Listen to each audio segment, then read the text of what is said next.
Morning. Good morning. How are you? Good. How are you? Doing okay. Okay. Been MIA for a little while, but I'm back. Well, good to see you. Nice to see your smiling face as always. Glad you're here. I appreciate that. All right.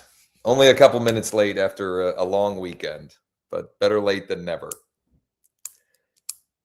I think I've shared one similar to this a couple of weeks ago, but we need to be reminded more than we need to be taught, myself included. The life you want is on the other side of the work you're avoiding. And that's not just business related. Let's face it, right? So you don't know how true that is, Josh. Yeah. So, well, since Stuart already chimed in, I need to come up with a new award. I haven't come up with a clever name for it yet. But Stuart shared something late last week that he implemented that I loved for a number of reasons. I thought it was clever. I thought it was embodying a lot of the things that we've been talking about, documenting and demonstrating value and how you can help clients solve their problems. And I wanted to lead off with this. So I haven't come up with a clever award name for Stuart yet, but I would love to give something out every week to reward those of you who are creatively going out and solving problems or creatively creating opportunities. So rather than me explain it, Stuart, why don't you, if you're okay with it, tell everyone the inspiration for the idea, and regardless of if it has turned into any, clients or deals yet, the idea is based upon good, solid principles. So it may just be that this one implementation of it may or may not yield much, but if he does or takes the idea and implements it 5, 10, 15 times, I can't imagine that it wouldn't turn into opportunity. So Stuart, go ahead and share with everybody if you don't mind. Okay, thanks. Yeah, so I don't know exactly what I was doing to start it off, but I've got 11 and a half acres that I'm trying to sell. So I've joined a handful, maybe a dozen of the different, land for sale kind of Facebook groups in Georgia type of thing. So some of those pop up in my thread. And so I noticed a lot of people were asking, looking for 10 acres in this place, looking for something here, there, or the other. And so I said, shoot, I can reach out to them. And initially I was doing it individually, doing a little Zoom video with the little make it big thing, going, hey, if you can't find what you're looking for, we might be able to help you find it using this tool. Gave them a real quick demo of Lead Deck, of how it worked in that video, 60, 90 seconds. And then I said, well, this is stupid. Why don't I just redo the video that's, one to many? So I did that, shared that with Josh. So it's basically just a quick overview. Hey, saw you posted this, looking for land. We might be able to help anywhere. And, kind of, if you have 90 seconds, watch this quick video. So now when I see that, I can just, fire back through Facebook Messenger and attach that link to the video. How many have you sent? Not a ton, maybe a dozen. And have you gotten any? Has it created any conversations yet? One. Okay. Yeah, there's a guy looking for. He's actually looking for a house and some stuff up in Athens, which is about an hour and a half. University of Georgia. So. Yeah, I would. So of what you shared, and I just want to. I'm going to summarize back to everyone. Stuart was seeing people posting what they're looking for. So basically people publicly posting their buy box, which means at least theoretically they're a buyer. Now, it's not like pulling buyers in Lead Deck in the sense that you can't see that they have actually performed. And yet, if they're out posting, there's probably a reason they're posting. He took the initiative to proactively try and solve their problem for them or offer help to them, and demonstrated the tool that he has access to, many of you on here have, which is Lead Deck, and just connecting the dots. Here's something that I have access to that might help you solve your problem. The one thing you said in there that I might push back on you is, if you're going to go through the effort of doing that, I actually think the personal videos, 60 seconds or less with their name flashing, my guess is if you had done 12 of those personally, you probably would have more replies by now. I just have found over and over again, if you have their name flashing on the screen, that earns the opportunity for them to actually watch the message. And though you sent it to 12, I don't know if you can see how many people have actually watched it or not. If you had their name flashing on the screen, I would believe, and from my experience, north of 80% of them would have probably watched it. So something to consider. I get the idea of wanting to be efficient with your time, and also the return on the time invested with a conversation of someone who actually transacts with you is pretty good. So, and also some of that has to do I have more time, or do I have, or more money, right? Like how is my time best spent? I've just found that, yeah, the more personalized you make it, the more likely they are to watch it. The more likely they are to watch it, the more likely they are to respond. The more likely they are to respond, the more opportunities there are for conversations. And those conversations, you never know where they will go. You already found one that has a guy that has maybe multiple things. So, you know, that would be the only thing I might push back on. But I love the creativity. And if you are sharing into groups, like, or following the process I had outlined 2 Wednesdays ago, which is now documented at leaddeck.ai/sprints, leaddeck.ai/sprints. It's free and open to anyone. It's from February 4th. It is a step-by-step process of posting into groups.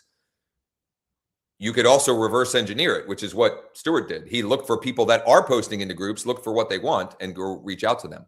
Also, if you find people posting off-market deals, reach out to them too, because that can be great bait for then you to use in the 3-step blueprint. Find good bait, use that as a reason to reach out to buyers, and then, you know, one way or the other, we're off to the races. So kudos on that, Stuart, and go ahead if you had anything else to. Thanks. No, I'll just say I can do the personalized video. You're right. I mean, it takes 2 minutes. It'd be great if I could use the generic one and then just append on. Yeah, which for AI, I mean, eventually you probably can, but. Yeah, the time involved to edit it and stitch it on there and the whole bit, just record the whole thing. But yeah. I mean, you could do 15 of them. You could do 10 of them in 15 to 20 minutes, half an hour tops. And if 2, 3, 4 of them turn into conversations, I mean, I think it's time well spent. Susan. Yeah, so just to make sure I'm clear, he sent those individually through DM to specific people rather than posting the video within the group? And why wouldn't you do that, or is that not a good idea? Yes and yes. I didn't want to feel like I was hijacking somebody else's post. So there were a couple that I did just put it in that thread as a comment because they had posted anonymously for some odd reason, and you can't reply back to an anonymous person. Why would they have posted that anonymously? Like, how would they get anything? I guess from comments? No idea. I don't know. Maybe they didn't realize. It's possible they didn't know they were posting anonymously. Maybe. That's possible. maybe. Yeah, but if it had their name, you can click on the name, obviously, and send them the message, and I would just do it that way. And that would be my preferred method, but if not, I was a little hesitant to just post it in the group, but I did a couple times. I mean, personally, post in the group. Susan, I wouldn't post that. No, I did Personally. not post in the group, I just Okay. replied to their comment, to curious. their post, of like, hey, check this out, maybe I can help. What I would post is something creating curiosity about what I have. In other words, I wouldn't post that video of me in LeadDeck showing the tool. I would save that for a private one-to-one communication. But I might post something, and I haven't even thought this through at all, so I don't know what it would sound like, but something along the lines of communicating that I have access to a tool that I am using to help clients source off-market properties. If you would like more information, shoot me a DM, or if that's something you'd be interested in and would like my help with, shoot me a DM or reach out. That's probably how I would handle it. The Deck Shoes Award, Harry says. Hey, listen, I'm open to anything as far as that goes. Joaquin, good morning to A pair you. of topsiders. Yeah. James says LeadDeck is our secret weapon. Yeah. So, and I don't know if this inspired Stuart to do this at all, but last week, I think it was last week, I was reaching out to absentee owners on Monday, and one of the people replied, and it inspired my 3 no's. They weren't interested in selling that one. They really weren't interested in selling any others, though I knew that they owned others. They were looking to buy. They wanted to add to their portfolio. So at some point in my conversation string, I sent him a personal Loom video showing him this is a tool that we have, that I have access to help you with that. And I was showing it for 2 reasons. In that case, he also mentioned that he had land for sale in a particular area that he was looking to sell. So he didn't want to sell the type of properties that I was reaching out to them, but he did have that property. So I said, we have this tool, and I found that there are 6 buyers that might be interested. I'd be happy to reach out to them. And oh, by the way, we can also use this to help you source deals to add to your portfolio as well. Harry. So on a separate thread, because I haven't been here for a little while, has anybody tried reaching out to agents who have withdrawn listings? Because those are listings where they still have a listing agreement, right? At least in Bright, they still have a listing agreement. Taken off the market as sort of a different take on, agent outreach to find, because clearly if something's been taken off the market, it didn't sell, they're still sitting there wondering what to do about it. And maybe you could use that as a way to get some bait. I don't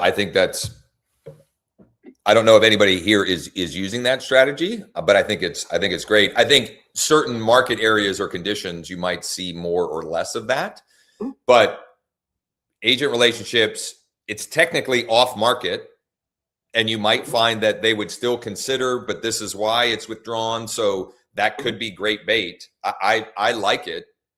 I don't necessarily think that that's in the 13 ways doc, but it stands to reason that that would be another great potential strategy to reach out, connect with agents, and get the inside details, because they will most likely share with you why it's withdrawn, and that alone is the insider intel that we're looking for in most cases, right, to have a reason to reach out. So I love it. I was thinking about that because as I looked through, 60 days or more on the market, at least in the immediate zip codes around me, there weren't a ton that were active that had been on the market for a while. Okay. There were a few, but this was just, sort of a way to kind of expand the pool of talent, so to speak. Love it. Love it. I think it's a great idea. All right. Number 2 on my list. Over the weekend, I put together a guide that many of you have already requested. I sent a little teaser email. I posted in the school community. If you would like to check it out, depending on where you're watching this, you can comment, guide, you can text me at this number, you can DM me, whatever. It is I just called it the No BS Guide to Taking Listings from Absentee Owners this week. And many of the people requesting it are already Founders Club members. Transparently, I put that together to try and get more people to come join us and using the tool. And yet,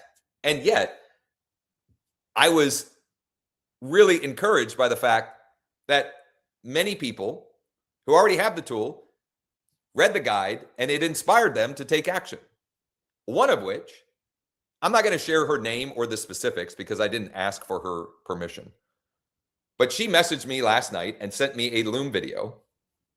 She said the subject line was something like, reached out to 100. Because in the guide, what I'm prescribing is if you reach out to 100 absentee owners, tired landlord, in-state absentee, out-of-state, if you reach out to 100, it is really hard not to at least uncover 2, 3, 4, 5 listing opportunities.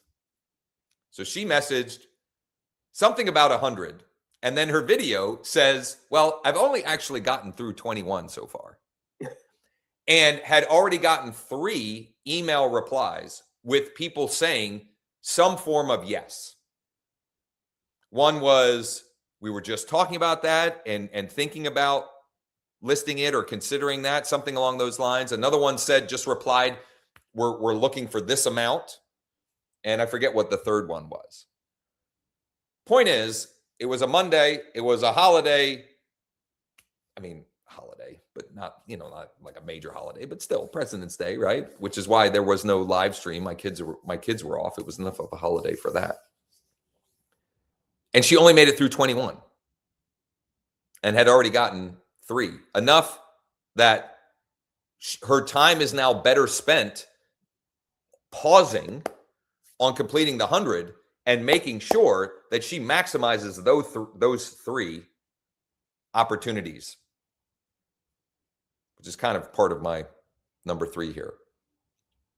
I also was texting, and I was hoping to have more intel on this, but this is a newer Founders Club member. Her name is Giselle. She's on here quite frequently. I'm not sure if she's on this morning or not. I guess I should have checked. But she was just making sure, she was just kind of reaching out and making sure that she was plugged in appropriately and she wasn't missing anything, et cetera. And then she also mentioned, I've had 2 great conversations so far. So she literally, I don't know how long she's been using it, but somewhere between a week and 10 days, and has already had 2 great conversations. So it works if you work. It works if you work. And yet, if you're doing the work and it's not working to the degree you would like, let's figure out why it's not. I think it was last Wednesday, I talked about market, message, and method. Market, message, and method. And if something's not working, it's usually one of those 3 things. Are we targeting the wrong audience? Is the message we're saying off or not specific enough or something along those lines? Or is the method we're using not ideal for that specific target audience? Okay, closing some loops. I have a package. I have actually two packages of 5 properties that came my way in the last week. One of them was from CJ. I've referenced CJ a couple of times on here. CJ's in Sean's office with him. He's real estate curious. He's not licensed.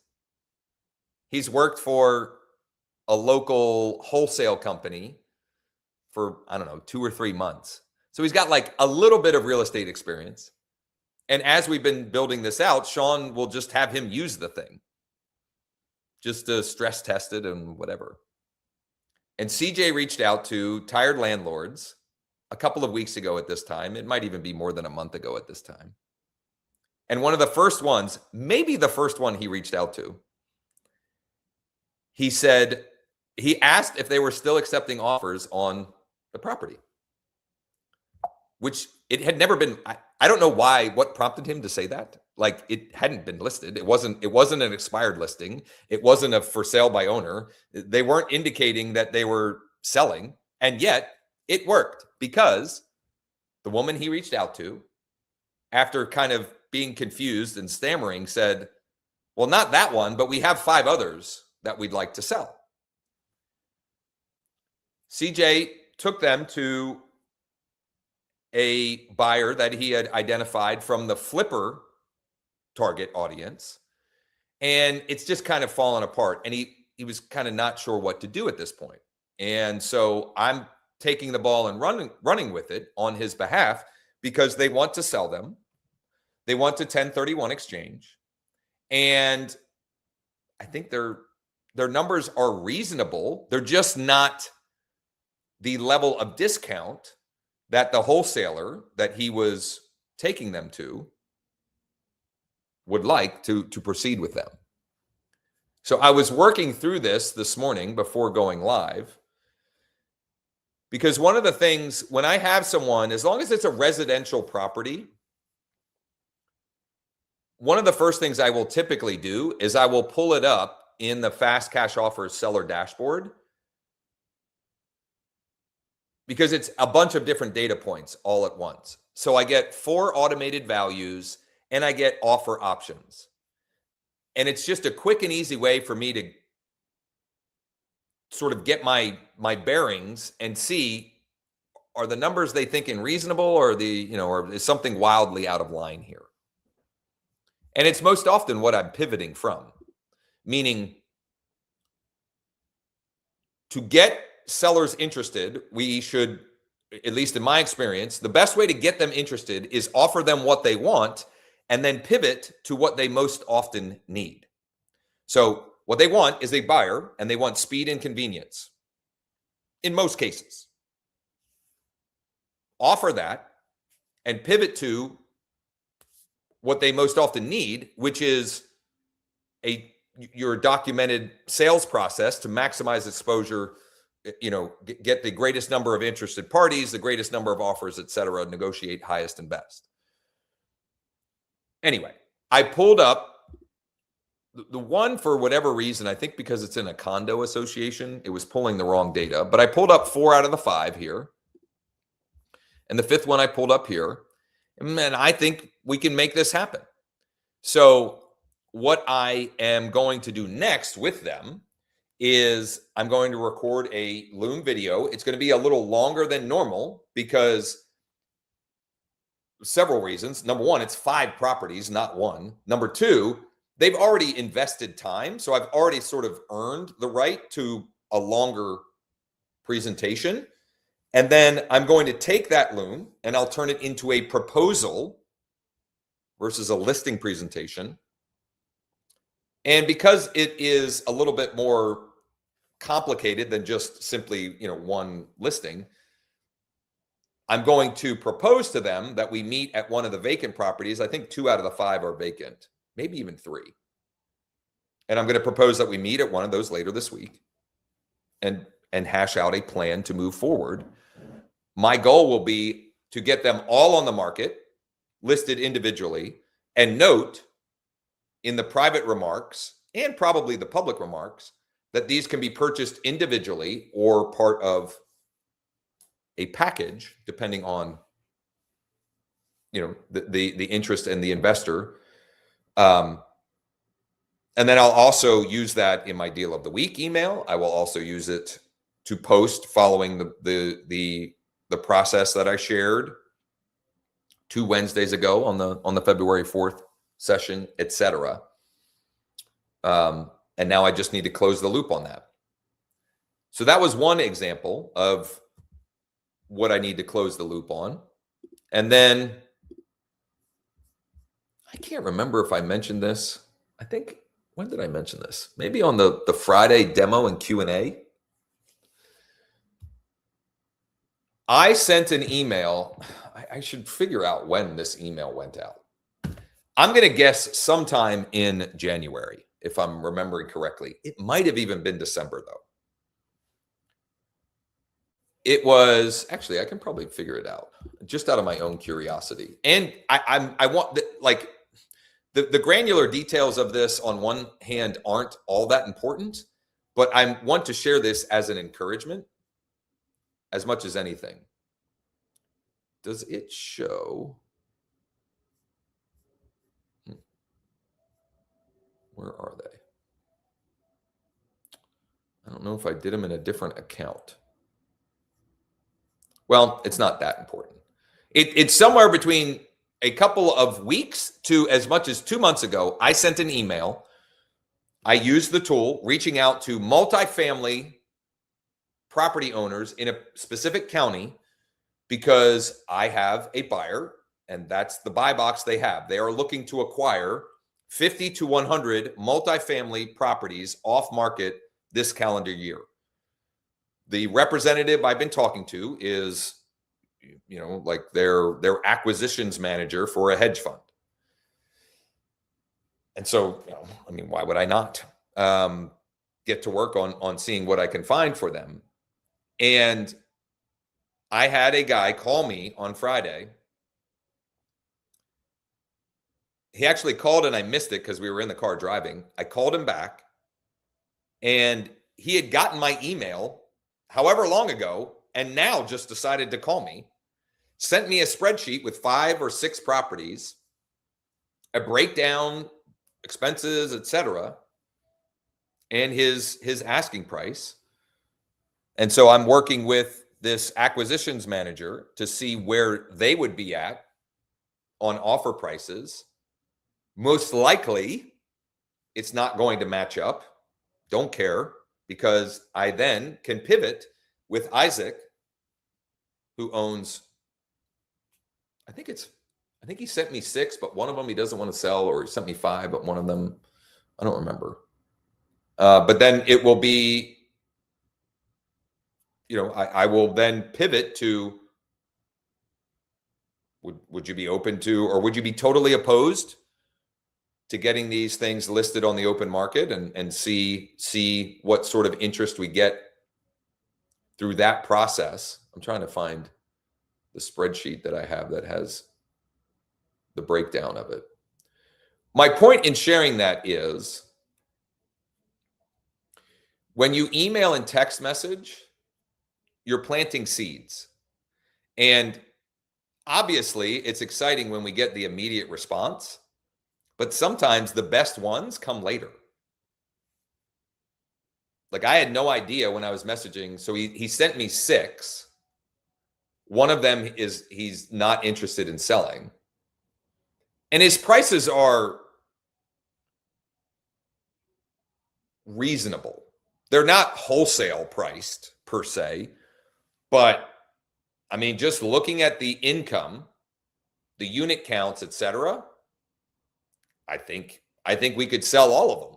It's just a matter of how and through what process. And the total price on them, if I add it up, is about $1.5 million in volume from an email. From somewhere between a month to 2 months ago.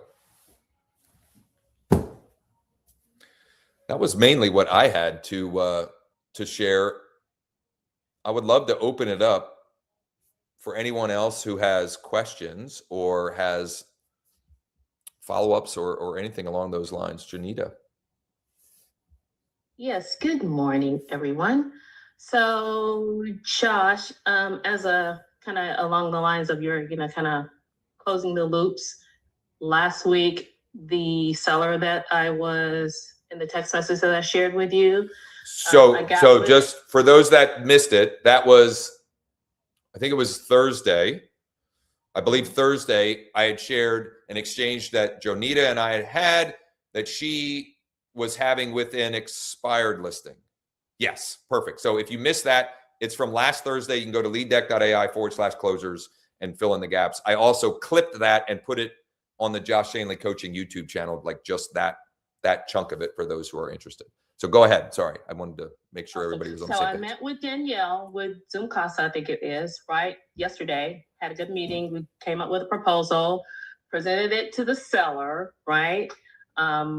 who then came back with his asking price, which was again much higher than Sure. his last list price. Right? Oh, it's higher than his last list price? Yes. Yeah. Okay. Yeah.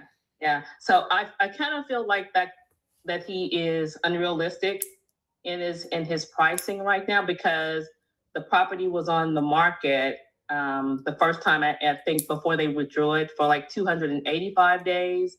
And then again, once they reduced the price for another 270 plus days, right? Yeah. And so he's still asking for more at the closing table beyond that that price. So how would you close the loop on that one? Because I probably wouldn't. Okay. I mean, well, okay, so I would close it, but this is an example of we just need to find more conversations.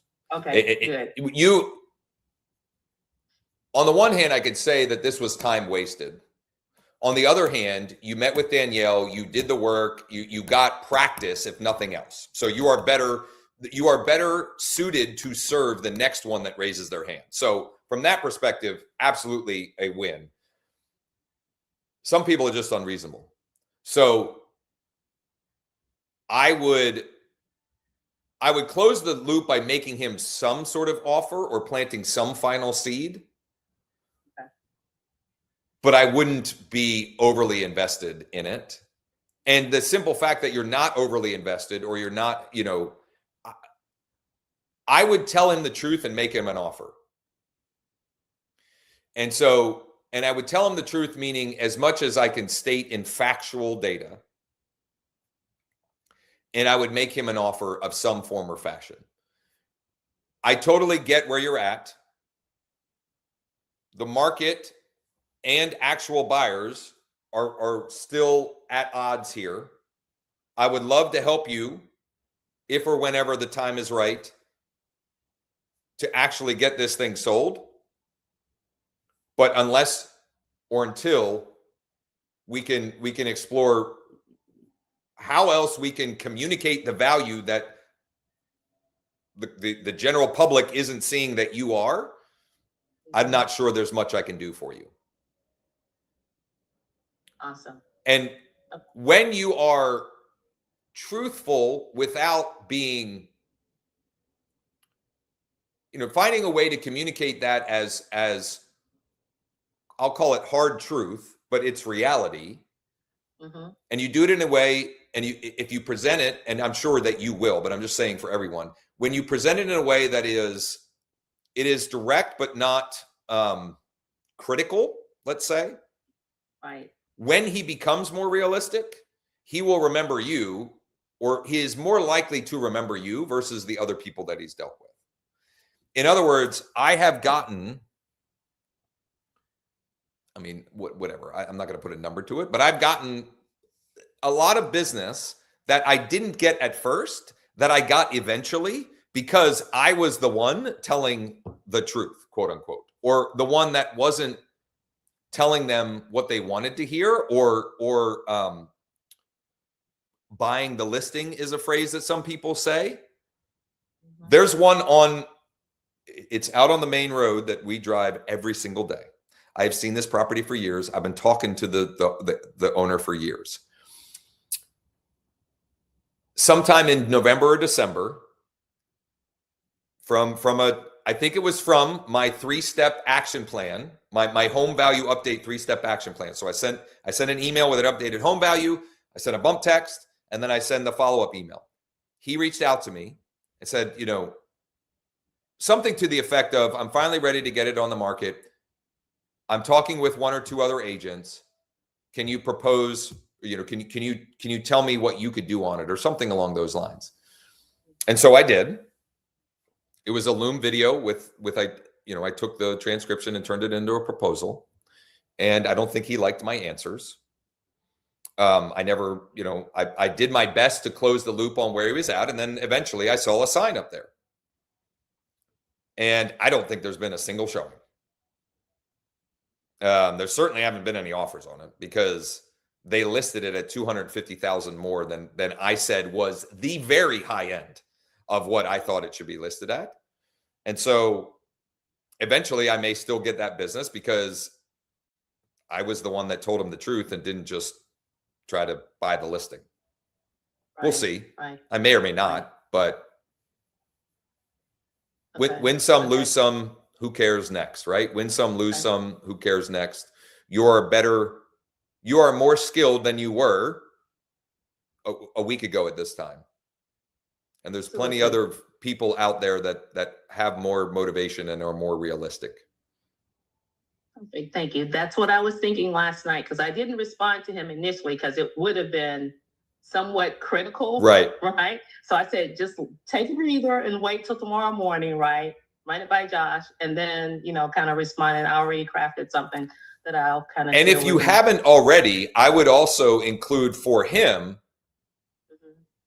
this is the best comp that I found. And this is the active on market competition. Okay. You might include that as well.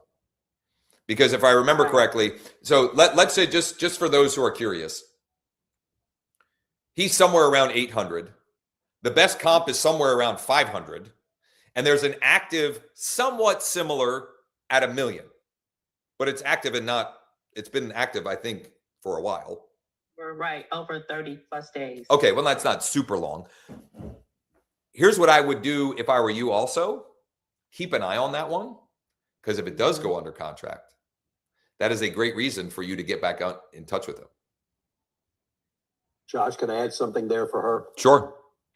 Anytime I'm angry or upset with a client, I will write what I'm going to send them. I will take it to ChatGPT and tell them, I need you to soften this. I need you to create this type of an outcome from this message.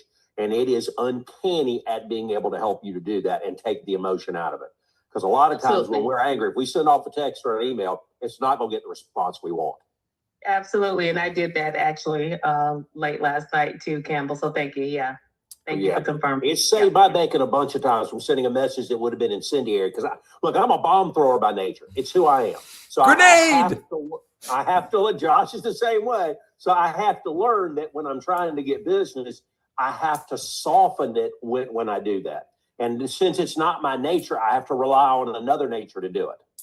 I listen to several podcasts every morning, short podcasts, one of which is the Daily Stoic. And the message this morning, and I've heard it many times from him, it's Ryan Holiday, the Daily Stoic, was something along those lines. Like, write the letter and then put it away and know that, you got it out of your system. It's not going to help the situation, but now we can write the letter and have ChatGPT or Gemini or whichever turn that message into a softer, more helpful or useful communication. So, And then be Right. sure and write it on a Word doc, not on an email, because out of habit, we will send it. that's a fair point as well. Yeah. Yeah. Marilyn said, Well, I've done it respond, for not that. react. I take the name out of who it goes to. It's Yes, just I've a done blank that. email. Yeah. It ends up in draft. That Yeah. way it can't get sent by accident. That's right. Awesome. And then Josh, one other quick follow-up Yeah. question along that same line. Sure. With Fast Cash offers. Yeah. Before my meeting with Danielle yesterday, what I also noticed for that property, it had the number of bathrooms incorrect. So I went in and updated that, but I didn't see a way. Is there a way to regenerate those offers or no? It Okay, won't. or we It have- won't regenerate them because it's based upon tax record data, and that means the tax record data is inaccurate. It wasn't So in this case. what's that? It was not in this case. The tax record data was correct. So I don't know where they pulled that information from. So this particular property has three bathrooms. And Well, in that fact, that's tax indicated offer on is Realtor.com and Zillow and Redfin. I I don't know wonder. that I checked Zillow, but I did check Realist. And I saw that on Realist, which is the tax records here, that it showed 3 bathrooms. But Fast Cash. showed I'll one. ask Joe if there's something else to that I'm not aware of Okay. how else that could I'll be. check. Okay. In those cases, there's no way that I'm aware of to regenerate the offers, but that's a case where you go to Danielle or Cheryl directly and say, you know, I have someone, you know, this owner is interested in these offers, but the data that is pulling to generate the automated offer is off. Could you take a look at this and see how that might affect the preliminary offer? Which Yeah, it's is correct on Zillow. unnecessary if you have somebody who's already sort of expressed interest, because what I mean is, if somebody has already expressed interest, I'm going to send it to Danielle or to Cheryl and say that they would like a final, here's an actual detailed market or property sheet. And usually I will also provide them with comps, particularly Danielle.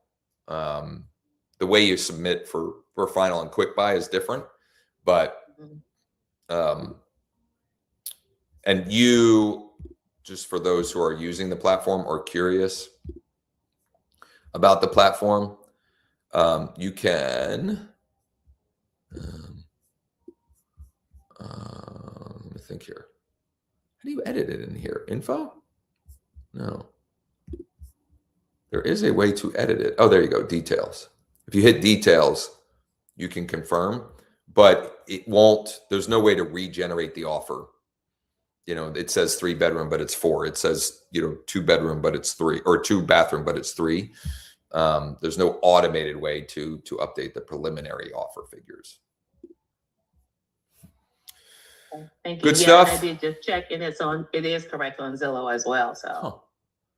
I'm Yeah. not sure how that would be pulling in inaccurately then, but I'll see if I can get more. no worries. I was just curious. Yeah. Thank you. You bet. Stuart. So from a tactical perspective, so I had not reached out to any for sale by owners yet, and I started looking on Zillow yesterday. And then I was looking through my encyclopedias, Josh over here. And of course I came across, you know, the golden question, you know, for brought-in offer, would you pay a finder's fee? But so it's kind of 2 questions. Are you just looking at any FSBOs, or are you looking, you know, so much time on Zillow? And then kind of if they say, yeah, you know, we'll pay you, kind of what's your follow-up from there? That's kind of what I was looking for in here, but I didn't really see.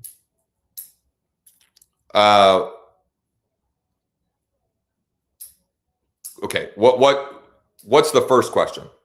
So when you're looking at FSBOs, are Yeah. you just looking at any, you know, it popped up yesterday, or are you looking at 60 days on the market, 90 days, something like that? I'll set to any of them. Yeah, I'll send to any. I'm not necessarily, in part for me, there's very little. So when I'm working FSBOs, I had FSBOs on my list to reach out to this morning. Maybe I'll do that here in a minute. Why don't I do it now? Who cares? So I'm going to start sharing my screen. So the question is, first off, do I filter for days on market? I don't, but I mean, you can, you know, I think it's just whatever. I don't think there's a right or wrong answer to that. And then what was the next question? So if they reply back and say, yes, we'll pay a finder's fee, kind of what is your next steps after that? Okay. Just like off-market seller in Lead Deck says, I'm open to an offer. Am I bringing a portfolio offer or an institutional offer? I'm presenting that as a preliminary offer, and I'm planting the seed for a 7-day stress-free home sale. And let me think of where this is.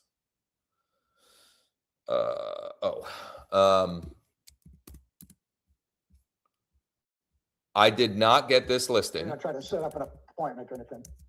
Okay, so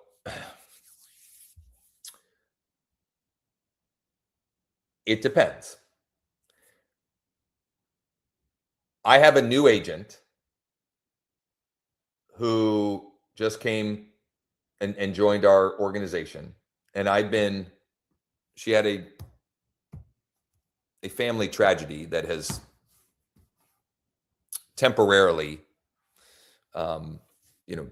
put her focus elsewhere, and rightfully so.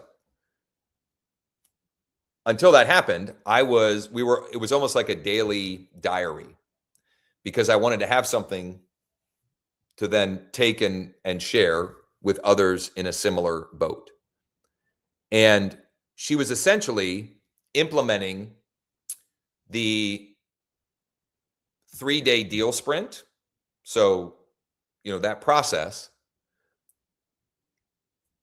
And part of that was she was reaching out to FSBOs and expireds. And the point I was emphasizing over and over and with her is we're just practicing. This is just reps.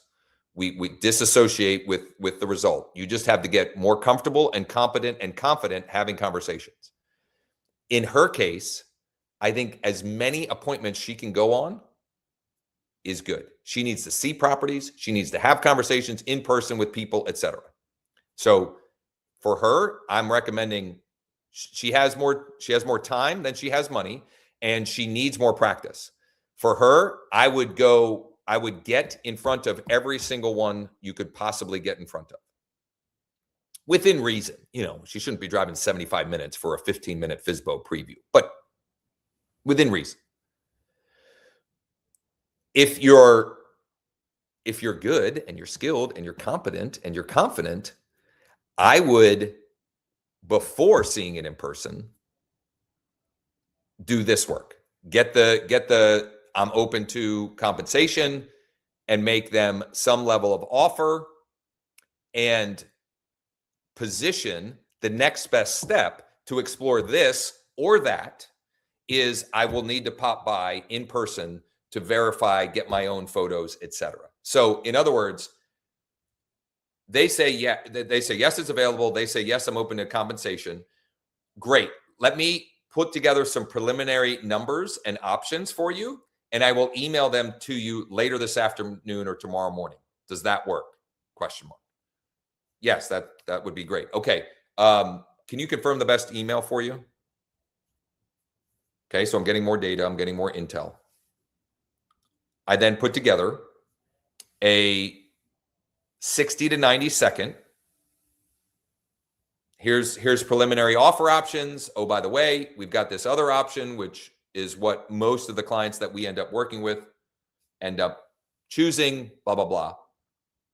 And then it's just a matter of following up and following through, like closing the loop. You don't hear from them, just making sure you got it.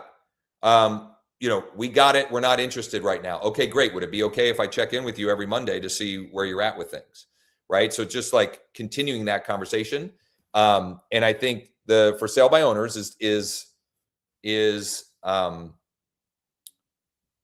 it's both a marathon and a sprint, because some of them are going to list pretty quickly, but a lot of those have already chosen their listing agent. So that's another reason why I don't think you blindly, if you're busy and you have a pipeline, you don't blindly go out to a FSBO preview appointment, because they may have already decided that if they can't sell it themselves, they're listing with so-and-so. So in that case, you're playing the fool and you've got no chance at being the favorite. But if I bring them what they actually want and plant the seed for what they might need, there's something to that. So I am hoping, I don't think she's here. Hold on. Yeah. I'm hoping to have Val on to interview this week, because she has been having some tremendous success with for sale by owners in a market that she is very new to still. Now, she is an experienced agent, but she's new to the market, and she has had significant success with that. She is following Stuart shared one FSBO scripting process that has been proven to be very valuable. Hi, Stuart. This is Josh with eXp Realty. Just curious, are you still accepting offers on your property at blank address, or is blank address still available? Yes. Okay, great. If we brought you an acceptable offer, would you be open to paying a finder's fee? And anything other than no, then we go for the next step. What she has been using, Val has been using, is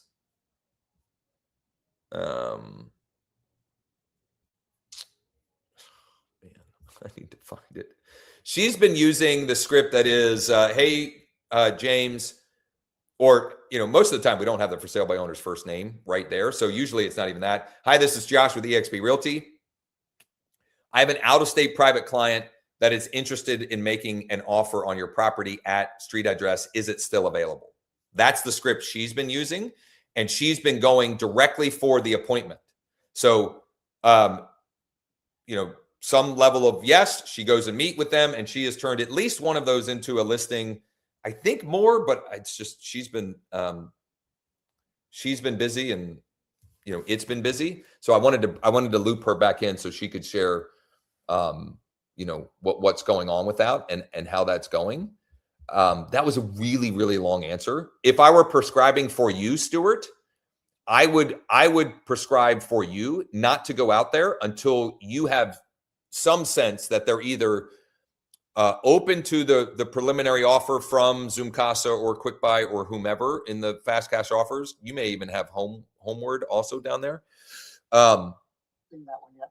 Or they're curious about the 7-day stress-free home sale. Like I would introduce friction to save yourself the time of going out there. If someone needed reps and needed practice and would benefit from the in-person, just reps and practice, then absolutely remove the friction and get in person with them.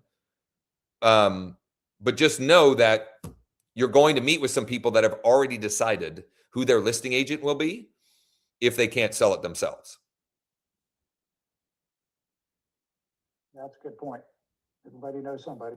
James, did you raise your hand around this topic? Because I don't think Kevin's is. I want to keep it. Okay, yours is a different topic. Let me share one last thing while still on this topic.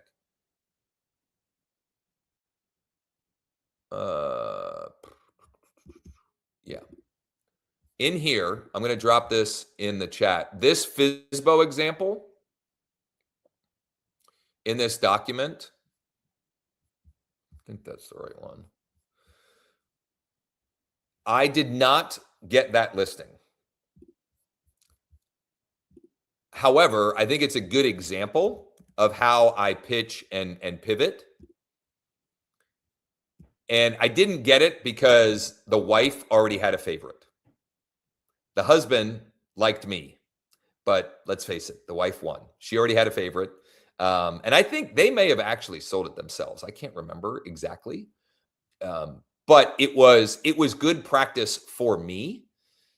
And that is one where I went for out-of-state private client, and I went and met with him before I even pitched the initial offers.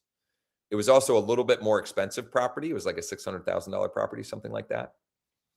And so that also played a role.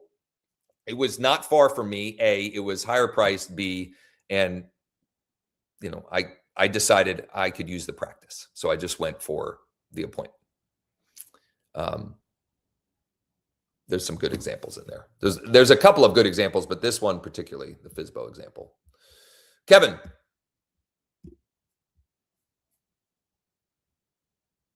Still there, Kevin?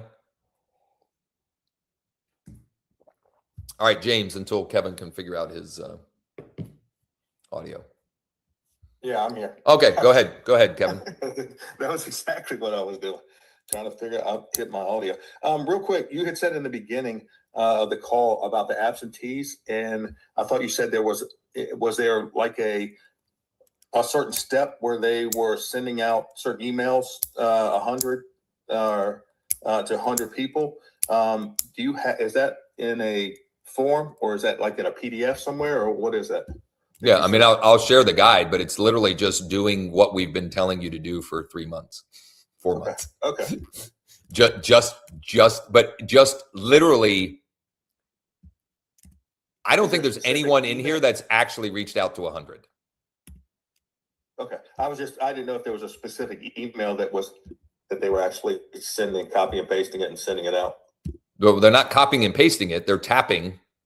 Well, yes. Okay. I'm sorry. But Yes. but it's the exact message that we've been like Okay. just wearing out.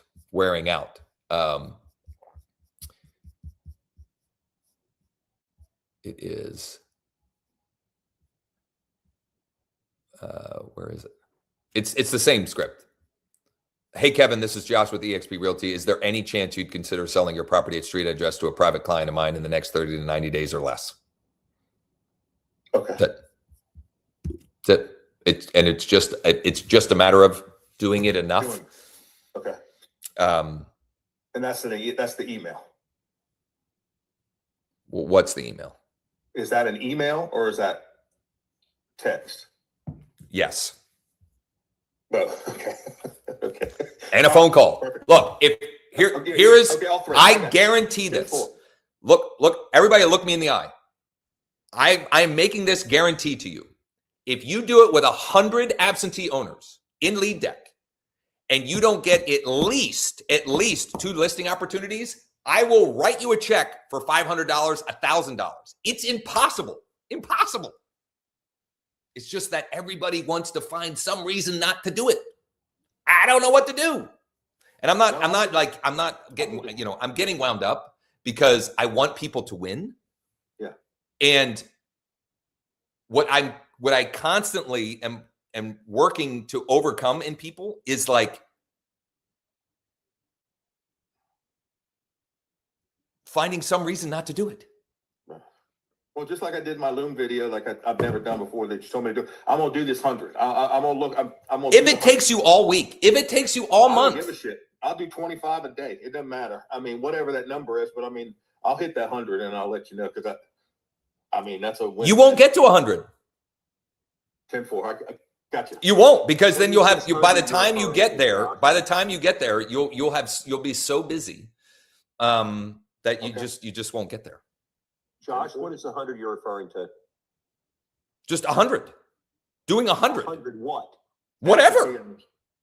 Okay. Picking 100 absentee owners. Okay, you're talking about 100 people in the deal deck is what you're referring to. Correct. So often I get, this isn't working. How many have you reached out to? This is going to be a more defined topic later in the week, because I'm getting people that come and say, I'll give a very specific example. I'm not going to say her name. Cut the pool in half for us, though. I'm not having much luck with calling absentee owners. That's why I'm looking for distressed and motivated sellers. I can't do anything with I'm not having much luck. What does that mean? What does that mean? So when we're looking for help, just like when we're communicating, the more specific we are, the better. Okay. So what would be ideal is if she said, I have reached out to this amount of absentee owners. And specifically, like, was it in-state, out-of-state? Was it tired landlord? Who was it, right? So as specific as possible. This many of them, I called, texted, and emailed all of them. And I got this many responses. All were like, but if it's not specific, we can't fix it. So then I had this lengthy engagement back and forth, and I still don't know. I still don't know, because it has to be specific. The other reason why you're going to hear me say more and more often 100 is because if you actually set out to do 100, simply in the pursuit of doing the 100, you will get better at doing it.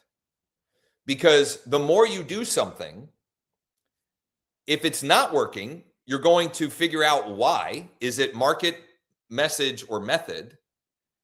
And the pain of doing the work without the response will actually create the feedback loop for it to start working better. This is Josh, your example of having the cards in both hands.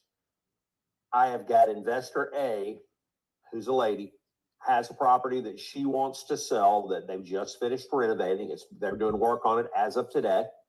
I've got investor B, who is looking for turnkey rental property. We're meeting at the property today at 12. He's already driven past. And if he likes the inside, he'll make an offer today on it. And that was all from Deal Deck. I literally found investor A, who I did not have a relationship with, and she's brought me multiple properties for me to shop out for her. And I took it to one of my existing investors who I've helped buy a house before, who's looking for another one. beautiful. you guys, you Founders Club members, you are going to absolutely love the update that Sean is going to share at 1 o'clock. I was literally like, he had been telling me what he was doing. And until we were actually using it and him showing me, I literally, like, my excitement level was like rising as he's showing me. It will help a great deal of you connect more dots and see things visually and be able to play the matchmaker, and therefore earn your fees and compensation. How long will that take him to cover? Because I've got to step into a 2 o'clock appointment with a business partner that we're looking at launching another business. I mean, you'll have the gist of it in that point in Perfect. time for sure. And then if 2 o'clock and really if not, important. I mean, the replay, the recording will also be. Appreciate what you're doing, brother. Yeah. James, Wendy, and then I want to get to Rosemarie's comment as well. I should know this probably, but how are you manually displaying your home valuation and cash offer leads that you get in ProEdge? Or do you have a recording of that? Wait, say what again? So, I get emails from ProEdge with home valuation leads that come through and cash offer leads. Are you manually like sending looms? Like what's your process? Like Somebody that's looked at, they've clicked the link to go to their dashboard. Yeah. That's when they get the money email. Hey, what was the reason? I don't do anything until they, Are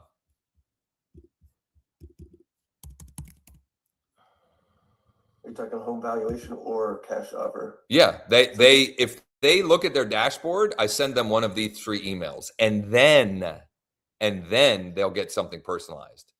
But just somebody looking at their dashboard, to me, I mean, it's mild intent, but until they actually tell me, which of these would you say is most accurate about why you're interested in the value or offers or, whatever, you're probably not ready to sell right now, but when the time is right to move on from street address, will you be staying in the area or relocating elsewhere?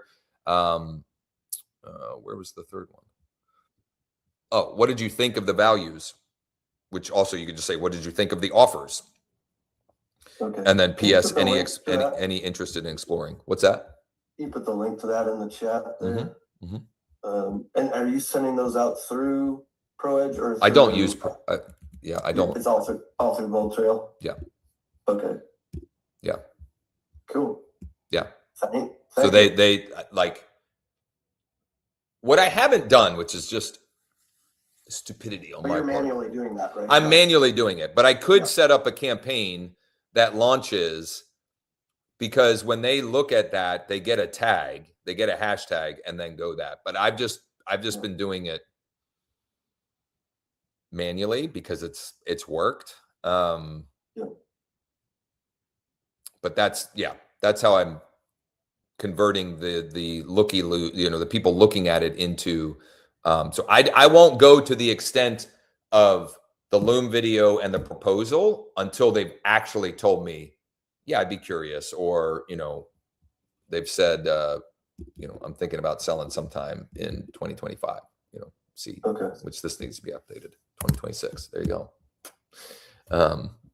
Thank you for covering that. Yeah, you bet. Wendy, Good morning. good morning. So I implemented that last week, Josh, the that full process that you do with the dashboard, and it was good. It was successful for my first one. I've got to close some loops today, but I had a guy reach back out and said he's ready to sell. And it's somebody that I talked to before, but he kind of fallen off my radar because he's been on my database for a long time. And then interestingly, like I had people looking at that dashboard that I really never talked to. So that was pretty cool. I think I've been like focused on getting myself organized. So I've got all my buyers, my properties, in a Google sheet now so that I can like really keep organized on what I got. Yesterday, I got up and I was like getting ready to go get my listing launched, and somebody reached out in one of the groups, Facebook groups that I'm on now, and she's like, oh, I'm looking for an off market. I'm looking for a property, looking to buy a house like imminently in this neighborhood, which is a very high, like a a pretty high price point, like probably the average price in there's like $1 million. So I messaged her and I was like, I have off market properties in there because I know I can generate it. And she told me what she was looking for. Long story. She at first told me she had a buyer's agent, but she really does not. It's an expired agreement with a buyer's agent. So I've got her under a limited BA, and I ended up sourcing 2 properties yesterday off market with Lead Deck. And I sent a whole bunch of letters in the mail too, just because I didn't get a ton of responses. So I kind of just manifested like $1 million for a buyer yesterday out of nowhere, which is pretty cool. So I feel like you just have to kind of go with the process and sort of take the opportunities as they come about and work those opportunities and not get I don't get real wedded to any particular like piece of bait or person necessarily. I just kind of work to see if I can get a deal done. So thought I'd kind of drop that in there. I could not agree with those sentiments more. The less attached you are to the result, the more attractive you are to the clientele. And what I think is the problem for most is not enough cards in their hands. And then we become that creates this sense of attachment to, I've got to make this thing work. I've got to make this one work, versus just so much volume of activity that the easy, natural, no-brainer just kind of floats to the top. And I just find that what also happens in that process is business comes back and finds you. Because you know, I don't know, for some reason I thought of the analogy, like when you love something, let it go. And if it comes back, whatever. But like when you let like Jonita's expired listing, I can't guarantee that it'll come back to her, but if she tried to force it, in my experience, it would decrease the likelihood that she does get it. But by detaching herself from it, she actually will create the vacuum that it might come back to her. And Bill, I could not agree more. Volume is too low in most cases to determine if this works or not. I just, volume negates luck. Volume negates luck. And when you do something often enough, you will find ways to make it better, either by soliciting feedback or just in like the natural flow of this would, you know, this is a better way to do it. Or I notice when I do this, it works a little bit better, or I can be more efficient doing it this way. But most people just don't get to a number that is statistically relevant. I'll say this publicly because I gave her a hard time and she was good about it. But Lorraine, who I don't think is here this morning, she was like, well, you know, the buyer lead gen wasn't working or something like that. And then we looked, she had reached out to 9 cash buyers and one of them had already turned into a potential client. 1 out of 9. 1. Like, it's just not enough. It's just not enough. Rosemary, maybe I'm being overly cautious, but it's not legal to text someone unless they've opted in first. Have these people opted in? I know my CRM will not allow me to text or email unless I agree that I have expressed permission to do so. I've been calling only. This is a one-to-one text message only sent to people who are not on the DNC. I am not an attorney. I'm not, this is not legal advice, whatever. I will absolutely text anyone and everyone if they're not on the DNC, because I am sending a one-to-one communication. It's not a robo-text. It's not a robo-dial. It's not anything. I'm literally sending one-to-one communication to people that are not on the DNC. And I'm also offering something that is not service related. I mean, I guess you could be splitting hairs a little bit there, but I literally don't know what we're talking about as far as that goes. If they're on the DNC, no way. I'll email them, or if I really want to get them or get a hold of them, I'll send them direct mail. But if they're not on the DNC, we're absolutely, I'm absolutely reaching out. while Wendy was sharing, just because I had to get something done during this session for my own business, I texted 2 for sale by owners. One to see if they were still accepting offers, because it's been listed a while and I've actually texted him, and another one to see if they that I had not reached out to before. That was this message here. I'll try not to put their cell phone in it. Well, what the heck? Man, I'm goofy. It just, I don't know what I was doing. Hi, this is Josh with eXp Realty. I have an out-of-state private client who'd be interested in making an offer on and street address. Are you still accepting offers? So nice thing with that one, I can just copy and paste that one. Go ahead, Susan. Yeah, so I've been doing this for a while and I've reached out to well over, I don't even know how many credits I've used, but is there any reason ever to go back through the decks that we already have and recontact a lot of these people? Sometimes it just seems to be, to me, the ones that I've gotten a matter of timing when they happen to see the text or they happen to get the email. It's funny that you're bringing that up. Time? I mean, it's funny that you're bringing it up. I was thinking about that this morning and trying to clarify in my own brain. Crap. Oh, good. Didn't go through. When it would make sense to do that. And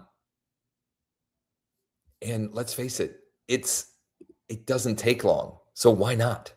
No, it didn't. That's kind of what I was thinking too. I was thought, maybe like on Monday mornings, I should go back through this deck and just start picking them up and going back through them and make it part of my schedule to do. I think it matters less as to whether it's someone you're revisiting or someone new. What to me matters more is the block of time, committing to this many days, this block of time, and this target number of contacts.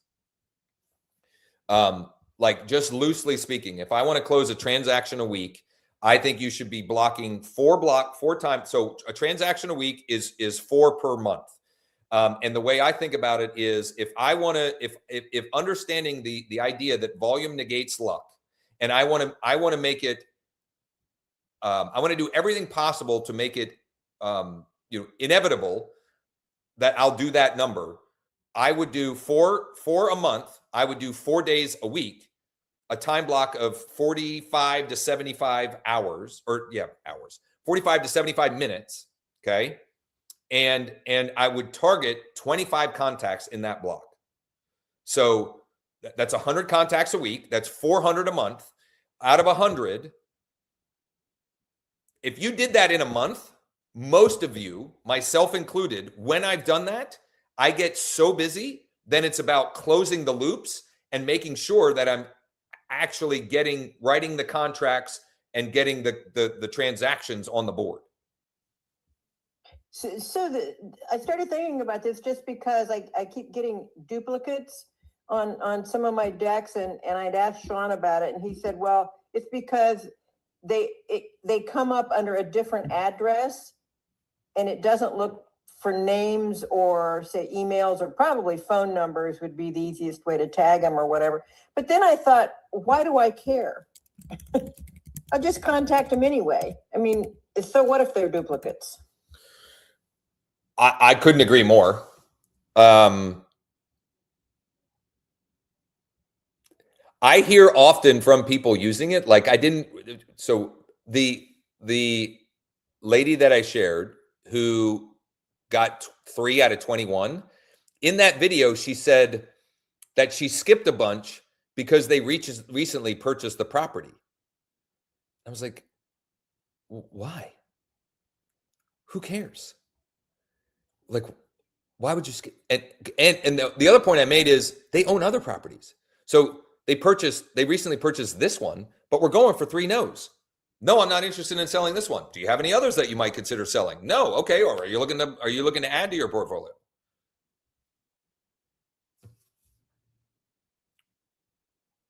Anybody else?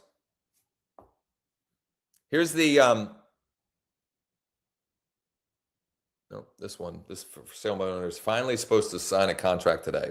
I dropped the ball on this one. I could have gotten that listed and sold. I probably could have had it. He's just now signing a contract. We probably could have had the transaction closed if I hadn't dropped the ball. And some of that was insanely cold weather and a foot of snow that threw a kink in the works. All right, 1 o'clock today for Founders Club members. V3 version 3.0 being released, a very big update. And actually, here, let me double check something. I want to share something that I think was also updated, but I want to make sure that I'm right before I share it. That might be of particular interest to Wendy, other people as well, but particular with Wendy. Ooh, it is there. Okay, so I'm going to share that before, but that's at 1 today. I'll be back again tomorrow. Tomorrow is going to most likely be more of a work session, or at least more in that. Today I was kind of a little bit, Q&A, AMA kind of stuff. At 11 a.m. tomorrow for our sprint, I am going to shut up. I'm going to introduce the idea and shut up and actually see how many I can get through. Tired landlords, how many can I get through in a block of 60 minutes? And so if you come on it late and you're like, what's going on? It's because we're working, and I can't help myself. So I'll be talking and whatever. I'll be filling the silence, but that I'm going to just pick a bucket of tired landlords and get to work. And those of you who have access, you can be doing that along with me, and then we'll have Closers Cafe Thursday morning and the live demo and Q&A Wednesday at noon. So I'll tease one update with version 3.0. And the reason why I referenced Wendy is Wendy has mentioned a couple of people. Wendy has at least one, maybe two buyers who their buy box is like 1 to 1.5 million. Is that right? Yep. Okay. So in that case, you can now filter for minimum and maximum bedrooms and minimum and maximum value. For whatever reason before, it was only min beds and max value. I don't know why, but I could go, I've got Mechanicsburg. I have no idea what this is going to yield, but I'm going to say 1 to 2 million. And I can preview the lead counts. So this is Mechanicsburg, PA, single family, 1 million to 2 million. This is the AVM value. Okay, automated value may or may not be super accurate. There's 2 tired landlord. They're 1 to 2 million. There's 11 tax default and 11 involuntary liens. 2 out-of-state absentee. So you can get, I guess one of the reasons why I wanted to add that is to have more practical use cases, not just when you have an investor buy box, but when you have someone looking for something a little bit unique or different or in a particular price range, et cetera. And so it's a little tweak, but it also means, Wendy, for example, when she reaches out to those seller buckets, she can be more specific, meaning she knows more about the property potentially, and she can naturally connect that to her buyer. And the more specific those communications are, in my experience, the higher the response rate is, because it feels more real, because it is. So if I say, hey, Stuart, this is Josh with eXp Realty. Would you consider selling your property at street address to a private client of mine this, in the next 30 to 90 days or less, ? That will get response. If I say, hey, Stuart, this is Josh with eXp Realty. Would you consider selling your property at street address to a private client of mine in the next 30 to 90 days? Her name is so-and-so. She's looking for X, and we just haven't found what she's looking for on the market. It just hits different. Oh, well, let's talk about what Susie's looking for or whatever. Harry, go ahead. I just wanted to say that price range is super helpful with retail buyers. 100%. That's the idea. That's why we wanted to add it in there, so that Super helpful. So thumbs up. Yeah. So what if For those of you that haven't gone through our 3-day deal sprint, it's 4 modules. Module 0 is blocking a 50-minute, literally setting a timer for 50 minutes and sitting down and making a list, ideally in a Google spreadsheet. These are all of the buyers that I have that would make an offer or have at least indicated to me that they would make an offer if I found them exactly what they were looking for. And they might be investor buyers. Where my buyer today came from was that 50-minute session. So it could be a retail buyer. It could be an investor buyer. It doesn't matter. It's not about that. And the more ways we can go and proactively find that. And also, let's say Wendy does what I just described. She had better then communicate back to, I said Susie, I just picked the name. Just so you know, Susie, this morning I reached out to 31 potential off-market properties that fit the criteria you're looking for. I've got access to this cool little tool that we use in cases like this for us to go and find. So we document and demonstrate, because when you do that, you increase the likelihood that they will go out of their way to send you more business.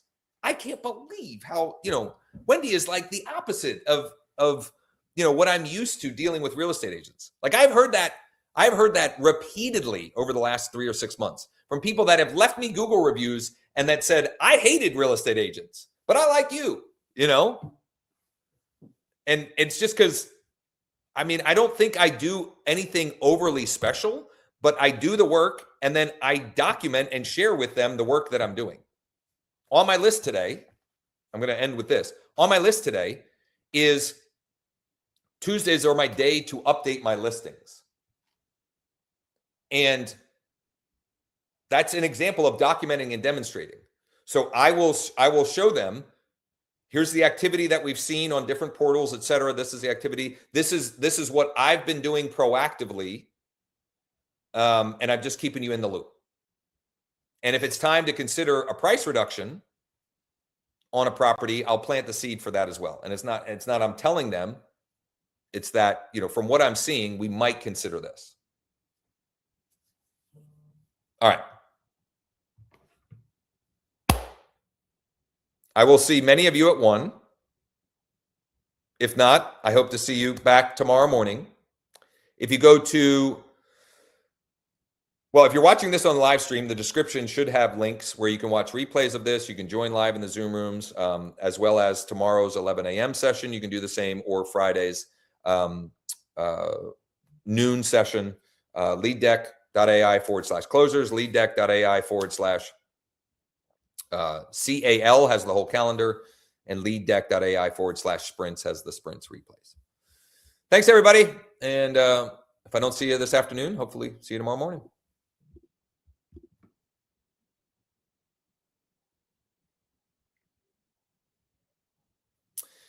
I'm sorry, Lisa.